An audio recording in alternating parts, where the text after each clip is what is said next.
Late spring and early summer in the Rocky Mountains, I've rarely seen such a beautiful terrain filled with so much wildlife, or just life in general. It seems that around every turn in the trail or around every tree, there's some creature to be found. It's a time of new life, when baby animals meet the big wide world for the first time. Plants wake up and the very landscape just feels alive and full of energy. Setting out into this vast wilderness has always been the best way that I've found to reset, to find yourself as you lose yourself among the tall mountain peaks, the flower-filled meadows, high alpine lakes, and towering forests. And so, this is where I found myself once again, among those peaks, the lakes, and forests. I set out this week with a few goals in mind. 1, to immerse myself in pure wilderness, to reset. 2, to see the beautiful colors that fill these mountains this time of year. And 3, I wanted to photograph some wildlife, whatever I could find, but one species in particular, mountain goats. And so I hit the trail, mile after mile, exploring new paths, soaking in my surroundings and making new friends along the way. Pika, marmots, countless birds, moose, and so much more. These mountains are just teeming with life, and all the while I continued on the trail.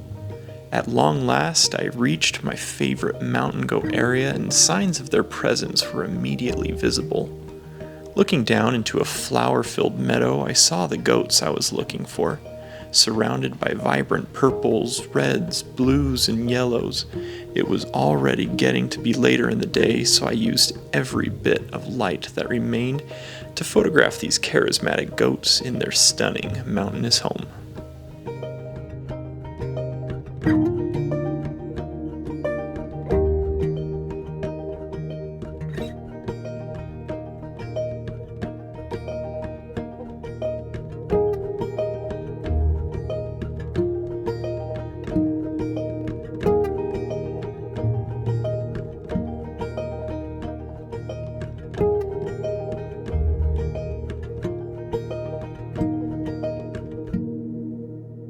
Hey everyone, good morning. Such a beautiful, peaceful morning this morning, especially after last night. Last night was crazy.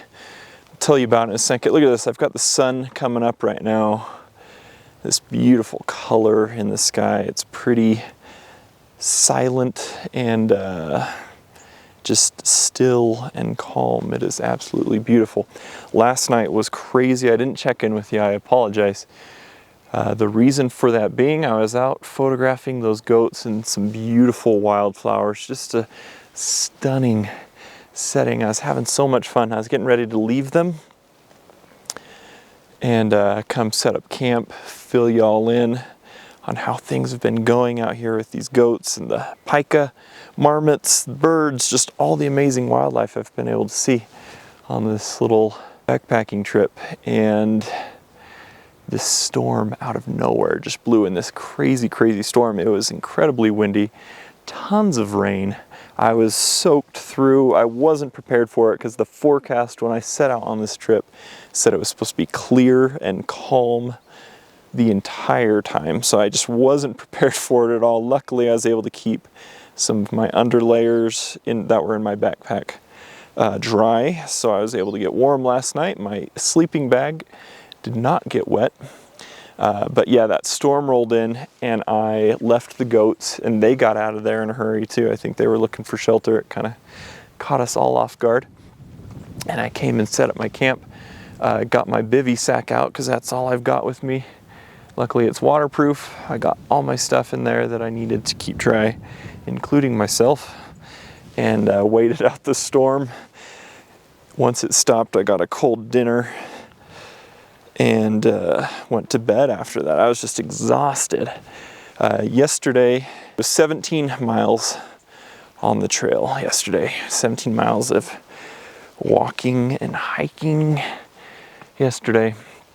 And so I was just exhausted last night.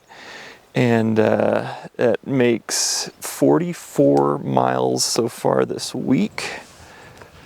But it's been awesome. Such a fun trip. Let me show you my base camp. And I'll show you how minimal I've been on this trip. So as you can see, a very minimal base camp. I've got my other lens there. Drone somewhere in there. I still need to get that up, tripod. My day pack is what I'm using for my backpack this trip, and I'm able to fit everything in there, and then my sleeping gear and food. And that's it as far as gear goes. So my backpack weighs in at about 16 pounds with everything in there, minus my camera that I've been carrying with the larger lens, but everything else about 16 pounds. It's been really nice to forego some of the camp comforts like a stove and a tent and all that stuff, to be a little bit more comfortable on the trail where I've been hiking so much. After I get done hiking today, to get back to my vehicle, that'll make about 51 miles for the week so far. And so yeah, a little comfort on the trail goes a long way. I know that's not a lot of mileage for many of you, but for me right now in my current state, that's quite a bit. So yeah, it's been really nice though. I want to get out with those goats. I noticed them just across the way here, so I want to get down with them. They're coming down from the higher cliffs where they spent the night down to some of the lower meadows to get their breakfast. So I'm gonna go strike my camp, hit the trail, photograph them, get some more water for the trail, and yeah, then I'll check in with y'all after I photograph those goats, assuming I'm able to this morning. Just a beautiful night with them last night though, getting them in those flowers. The kids were jumping around and playing around. It was so much fun to see them. I just love these mountains. The Rocky Mountains are some of my favorite, well, they are my favorite mountain range that I've ever spent time in. Just love it out here. So let's go strike camp and find some goats.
Oh, this morning was just fantastic.